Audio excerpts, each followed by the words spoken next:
Hello everybody, Average Gamer, and welcome to another Supreme Ruler Ultimate tutorial. This episode, Land Warfare. So, Land Warfare, in my eyes, is probably the most complex thing about this game. Well, you've seen me play, and it's just a matter of spamming out units. Yeah, you can do that, or you can take the game a little bit more technical and be more, we'll say, efficient with your land warfare. What I've done here is I've actually grouped up my units and how I like them. So first thing, we got 3 infantry, 1 recon, a tank, so a heavy hitter, and an anti-tank weapon. Now you're probably looking at going, well, there's no anti-air, there's no artillery. Well, that's just the thing. I have my artillery. Well, actually, we're going to move this one up here, and that theoretically should be able to hit that. So we have our anti-air here, which has ranges of, 269 kilometers. So everything within range we're pretty good at. We have an AWAC here, which is good for our our pre-plan. Basically, it can see pretty far into bad guy territory. We have fighter aircraft running patrol. We have lots of aircraft like strategic bombers, for example, back here in supply. And then we also have a whole bunch of advanced interceptors as well, just in case we need them.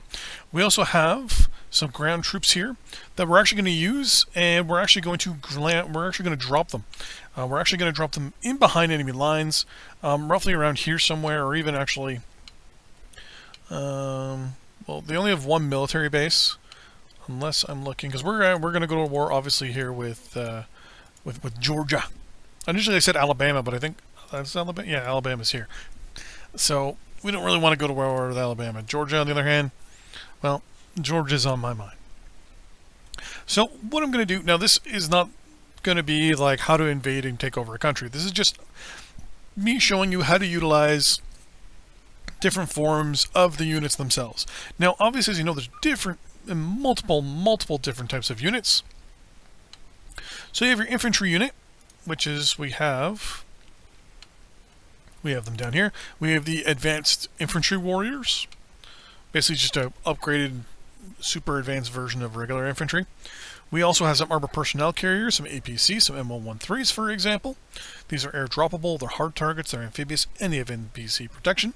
We have some Bradley infantry fighting vehicles, and we have some Bradley recon vehicles. So there's recon vehicles which we can use, because if you notice, for example, this Bradley here, if we hover over it, it doesn't have its spotting distance.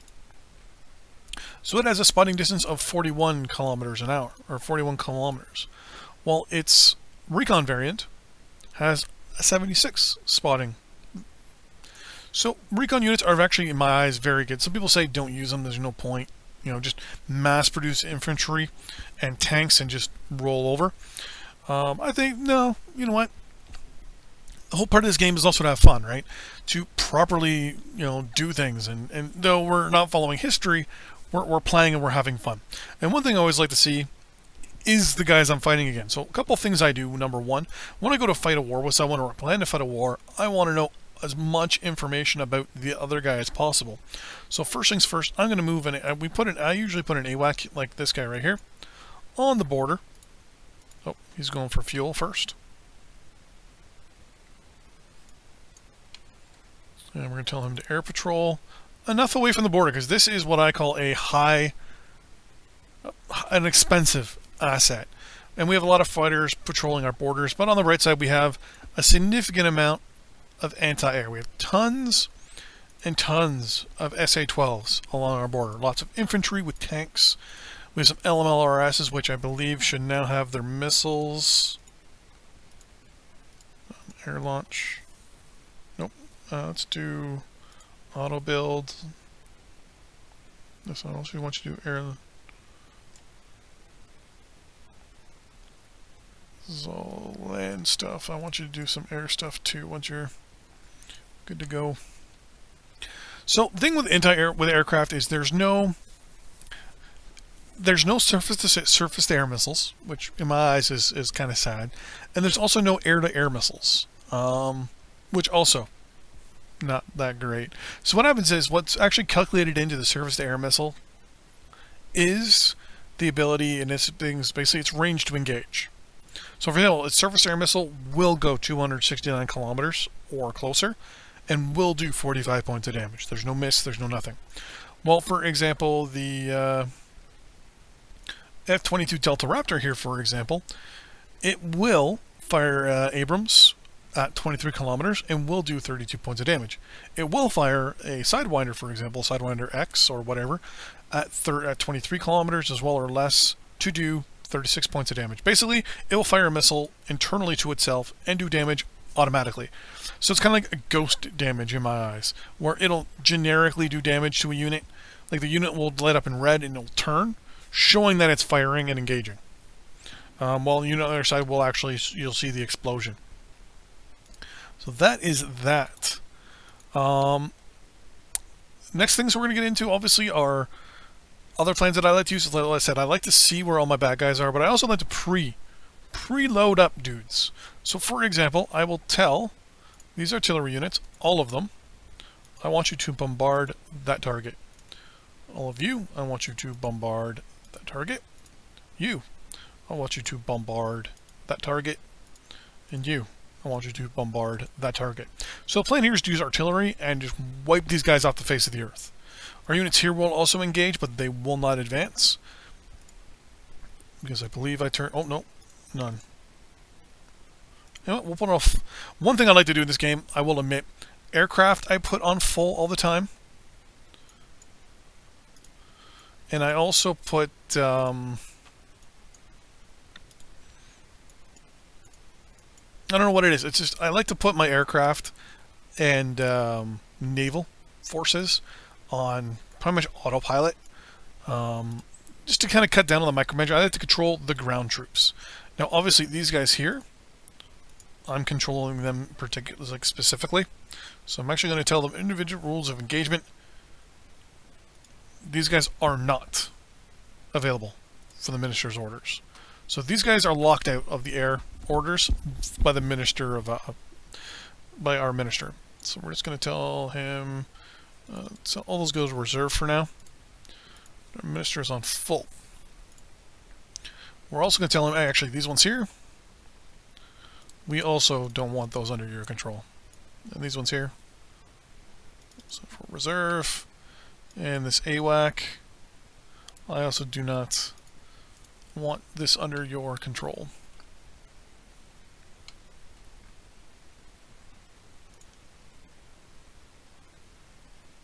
No, we have a anti-submarine helicopter over there, which we're going to send into reserve. Basically, if we were going to, like, I don't think these guys have any subs. They've got some landing craft, and that's it, because they don't have that much sea. So I'm not too worried right now about them having subs. Is that a DC tanker? It is. Interesting. No, it's not. Who is Jersey? Oh, it's a New York. New York has sent a transport tanker somewhere. Interesting. So, what we're going to do, I think everything is good to go. Now, we might into supply problems, but that's one of the natures of the beast. So we're going to go declare war here on Georgia. And theoretically, immediately these guys should start pounding. Now, sometimes there is a bit of a bug.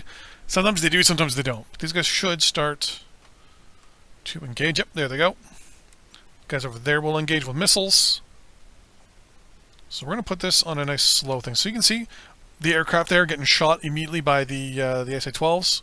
And these ones this guy should get engaged. So you can see our missiles, our aircraft turning. Wow. There is our intercept aircraft. So you can see any unit that's in red on our side has been engaged. Anyone on yellow on their side is countering. It basically is being engaged on their side. So lots of missiles flying off that way. So now what we're going to do is these guys should still be bombarding this small little village here.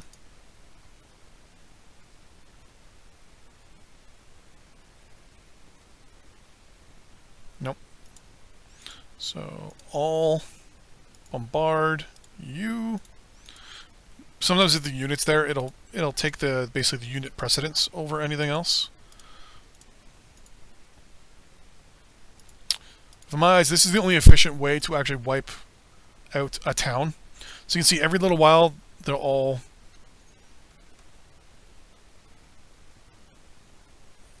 Oh, they just took another shot. Oh, now they're going to engage those ground units instead.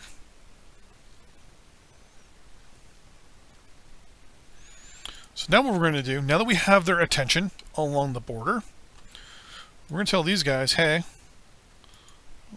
load unit there, please.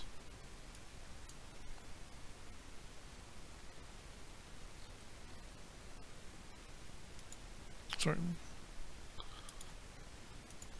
We tell them all to get into one of those transport aircraft. All these guys are going to continue protecting. Basically what will happen is, as you can see, our artillery units will automatically detect and engage. Anyone that gets damaged enough, see how the town's getting more and more damage, which is pretty good. Anyone that gets damaged will automatically, when their morale gets too low, so we're going to hover over this guy. As you can see on the right, its morale's down, no kills. Combat time's okay, but they have lost a significant amount of guys. So if we bring up the text, so technically they should have a strength of 45. Right now they're at 11. So that shows you the thing there. So every little tick here is basically a unit. I lost.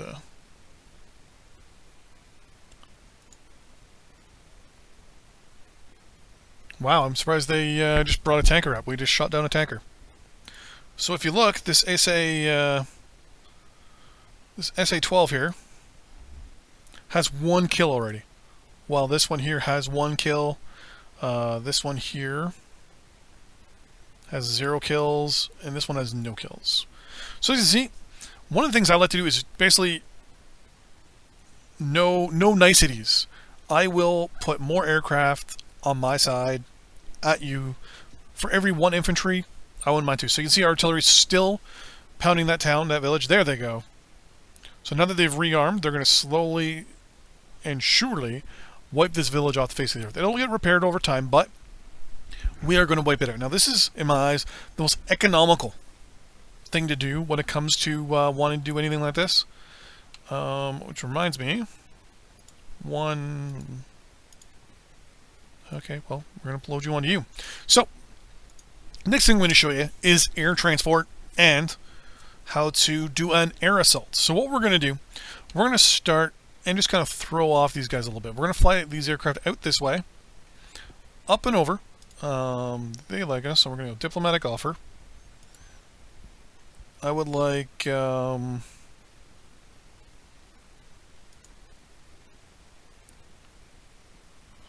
let's go full transit treaty, please. What we're going to do is we're going to fly our aircraft up this way, around, and then we're going to drop our aircraft maybe around here somewhere, or even just up here, and try to just throw off the Georgians. So we're going to wait. So we're going to do the counter offer 1 second. Full transit treaty. Yeah, we'll give you the money. I don't care. So we now have a full transit treaty with these guys over here. So now what we're going to do, so you can see that there's 2 aircraft here that both have little trucks. That means there is cargo loaded. So we're going to go with you. I'm just going to reposition these guys real quick and easy for us. One's going there, and so's the other one. We're just going to place them here for a second. We're going to pause. Now, we're going to send, just so that they can't, because we'll know, right, they have aircraft. So we're going to send them out this way.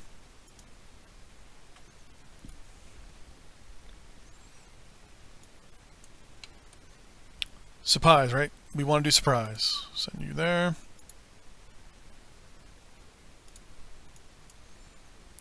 Put them there. So now we have the ability to go into these guys' territory. We're going to go up here. Just as they reach their location, we're going to highlight them again, and we're going to unload. And we're going to unload these troops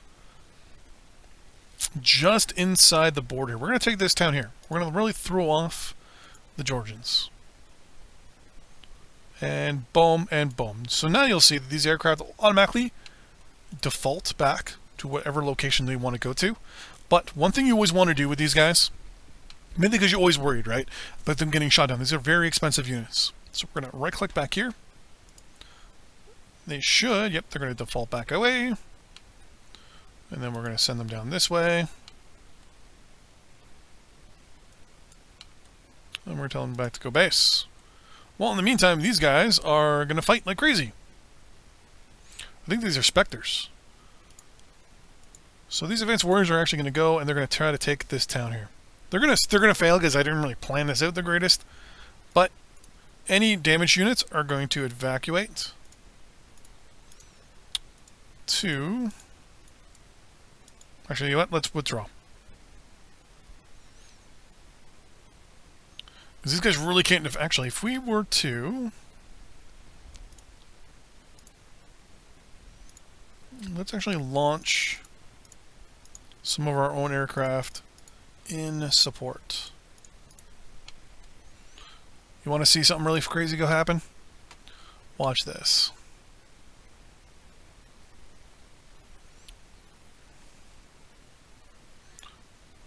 So now we have a massive air battle.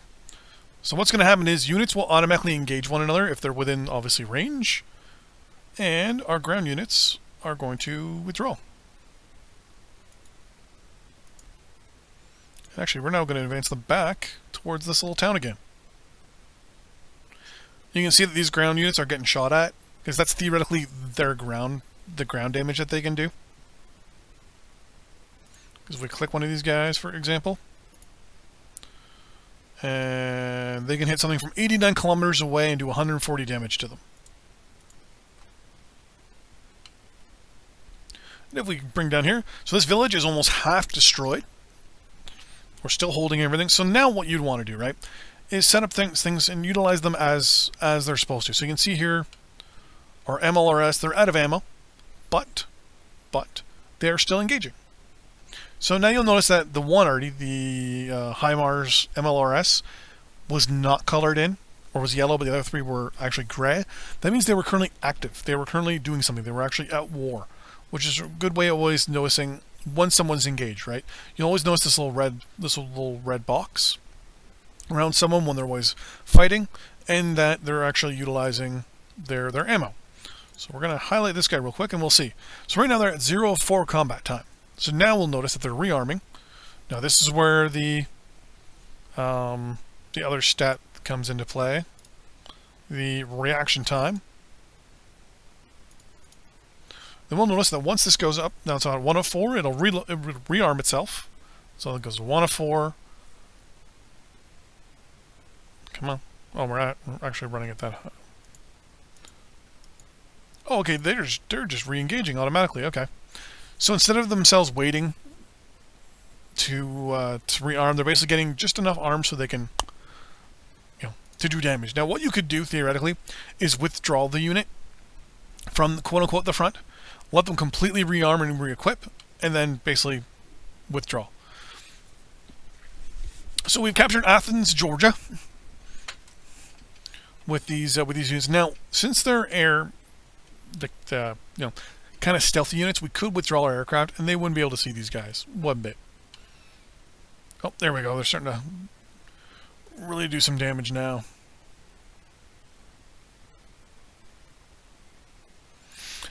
So one of the good things about artillery, which I'm actually showing right now, is indirect bombardment. So they can actually lob shells at anything. You tell them just to bombard an area, even if there's no aircraft or units there, they will do it. Like this spot right here, if I told them right now, hey, bombard that target. See, he'll turn and he'll just start bombarding it. No problems. No issues. Nothing. As long as it's within their range. If it's not within their range, they will move up to basically relocate themselves. Aircraft or surface-to-air missiles don't really have the ability to I kind of wish it would show you the ranges of some of these things sometimes. Like, for example, if I collect the Arty, if it showed me its actual range, that would be pretty good. Oh, hello. Interesting. the loyalty window is. Okay, sorry. We'll get out of that. So you'll notice we have a certain area around our country that's lit up a little bit, including in Georgia. So this is our basically our line of sight. One of the things you need to understand about especially land or any type of warfare is the ability to see. If you're able to see your enemy, you're able to kill your enemy. That is the primary part of land warfare. I usually try the 1-3 approach as well, which is for every one unit of something that I see on the enemy side, I try to have 3 of it.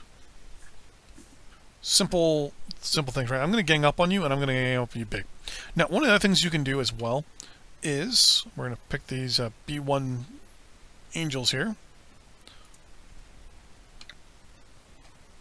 We're going to bomb a hex. So this is where the units will just randomly drop bombs, quote unquote, onto a target. So we're going to tell it, I want to take you to bomb Valdosta. No, these bombers should fly over and just automatically drop their bombs. Now, the thing with strategic bombers sometimes is if they do not have the ability to attack a target, they won't. So notice here they're going to keep engaging until they're out of ammo. And there you go. So that's one of the problems with certain bombers. So for example, that bomber there, the B3, does not have indirect bombardment. Though, if we were to build one, strategic bomber, does the B2 Spirit have that ability? No, it does not.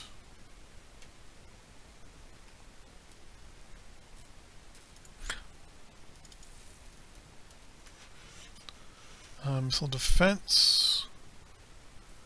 Do you not have the ability to? No, that's the H.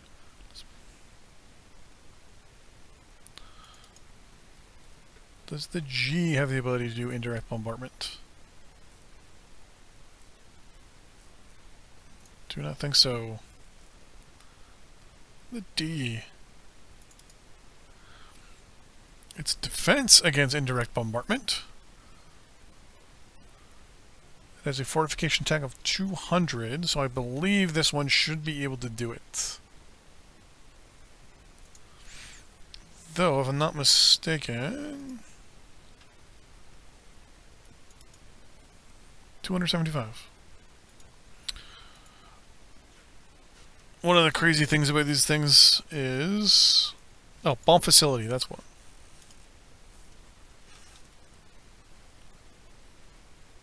There we go. So you know, they'll only go to a certain point and let it get to a certain point. Bomb hex. Bomb facility. Yeah. So these guys, if I'm not mistaken, will be... Yeah, they're out of bombs. So they drop their bombs, and then basically what you have to do is tell them to go home. So this town is almost destroyed. Artillery's still just raining down on it. So this is one way for you to basically to demoralize. They're at, oh, perfect. They're at 2-2 already. Are they all at 2-2? 2-2, 2-2. Oh. So we're going to tell them once again to bomb this hex. We're going to go to normal speed, so you'll actually be able to see. So we're going to pick a U. He runs over the target, and there.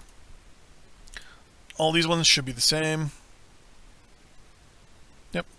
So this is one of the few things which I must admit is a bit of a pain in the ass, is having to micromanage some of these bombers, for example.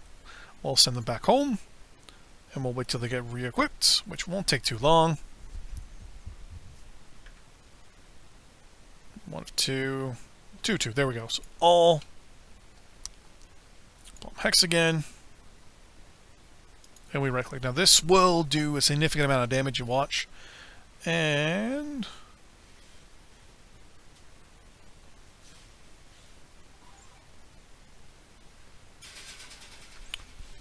so one of the few things I will admit is a bit of an issue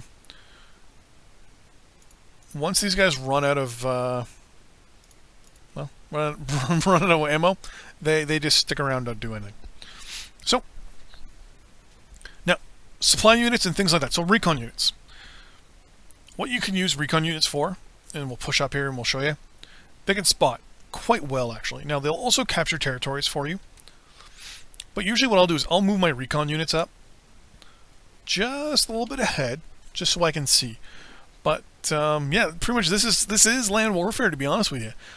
Using indirect bombardment, using surface-to-air missiles for support, using obviously your bombers for support as well. Transporting aircraft. Now, the next thing we will do in another video is amphibious invasions. Pretty much amphibious invasions work the same way as basically air. A couple things you can do. So, for example, these guys here, we're going to move these guys up. What I'm going to do... Oh, are all our aircraft deployed? Shit, okay. We have a couple of these guys here. So these are transport aircraft. KT-10 extenders, tankers.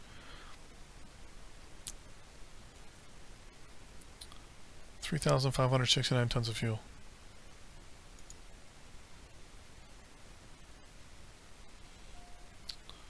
Okay. What we're going to do is we're going to take this aircraft here. It's Boeing 747. Now, we want this unit here to advance into enemy territory. So we're going to tell it, hey, I want you to escort this unit here. Specifically, I want you to escort that guy there. So we're going to click this one, and now we're going to push. And what you can do as well is keep additional units with it.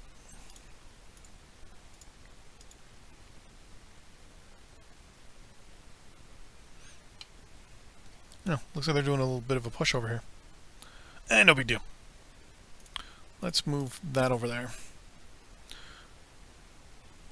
We got artillery and stuff engaging over there. We're losing some units, no biggie deal.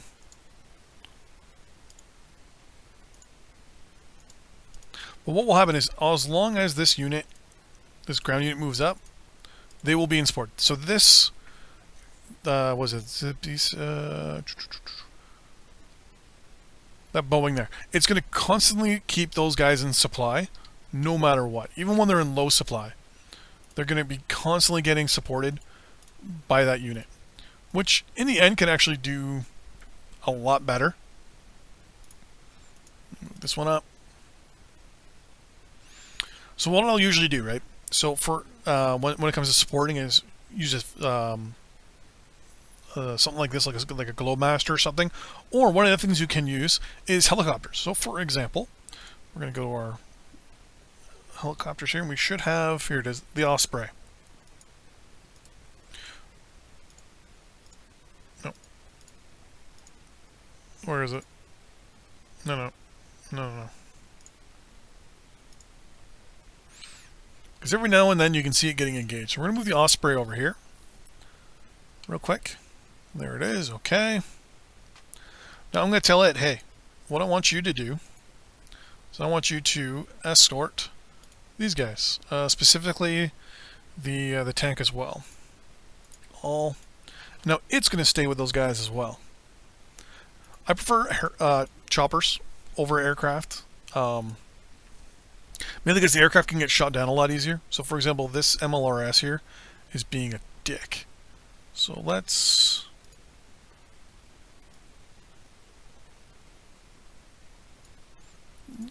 send some F-16s after it. So these guys are still bombarding this town. So there's no best way, if you want to say, create yourselves a buffer zone between yourself and another country, to wipe out towns, wipe out cities, wipe out villages, and things like that. I will admit I would prefer that as an option, like the ability to wipe out a area to, we'll say, colonize. But yeah, so combined arms is a major part in this game if you want to play it properly. Now, mind you, like I said, you can spam out massive little groups of units. A couple things you should learn, though, as I said, proper unit management and proper warfare. Like I said, you can spam out massive amounts of infantry and tanks, and just like I do in the Let's Play, where I'm just firing at stuff, or you can take things a little seriously. You can kind of role play a little bit. So, as I said, artillery is good for, you can utilize it for bombardment. Things like that. Infantry is, I use them mostly for just capturing and holding. Tanks are obviously the big thing for pushing in, hitting hard, and all that stuff. Anti-air, as you can see earlier, we have this giant here. He's got 1 kill. Let's see how these guys are doing over here. This one's got 2 kills, this one's got none, and this one has none as well. You'll notice that this one, or you'll notice that the longer these units sit here, their entrenchment's gone up, so they haven't moved. This one's moved a little bit. It's been moving left and right a lot. So if a unit is not ordered to entrench and doesn't move, its entrenchment level will go up. So, for example, these guys have been facing forward and just lobbing missiles. Their entrenchment level's 3. This one here is still 3, and this one is 3 as well. This SPL, which should now be back up with his buddies up there, being a dick. Oh, we captured the town we've been completely gutting. But yeah, so, artillery is good for direct or indirect bombardment. You want to pick those spots where they'll do the best damage, right? Utilizing of a material. Now, I saw a second ago an enemy submarine. I have been asked by a few people how you find submarines. You're about to see. So we know there is a sub. There it is right there. How, you ask? Do we find it? Well, we use anti-submarine aircraft. Found it. Now, it doesn't have, this is the P-3 Orion, so its spotting is not the greatest. It's 19 kilometers. So basically it's within 1 hex. What will then happen if I believe this thing doesn't have... Well, it does have submarines there. Why aren't you attacking...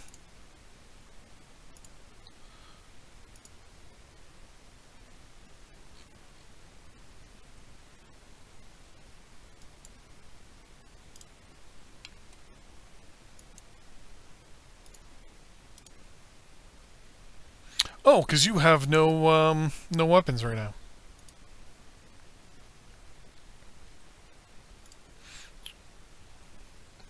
Well, isn't that lovely? Some Cobras. Do I have anything here that's anti-sub? Oh, there we go. Anti-submarine Seahawk. Let's see how you engage there.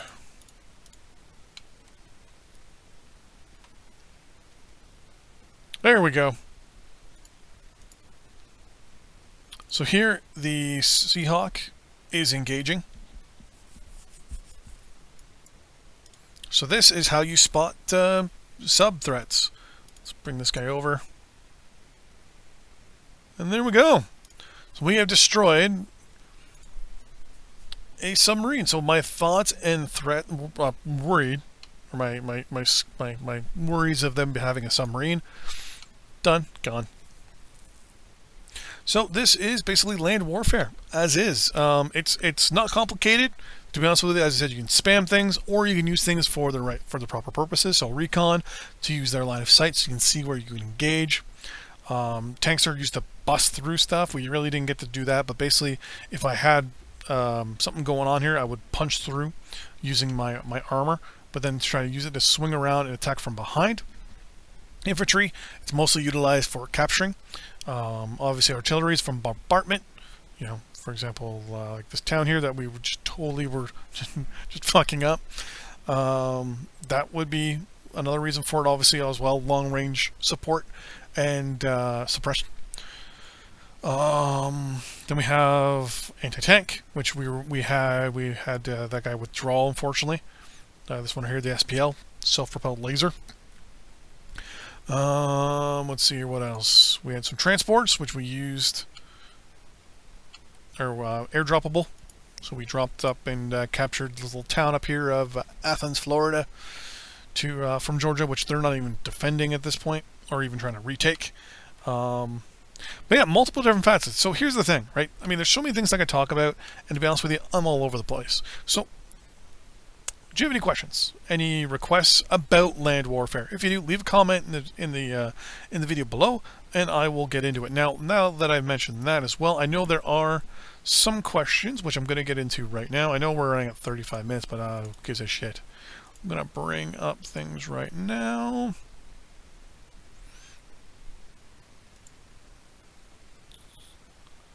Bum, ba-dum, bum, bum.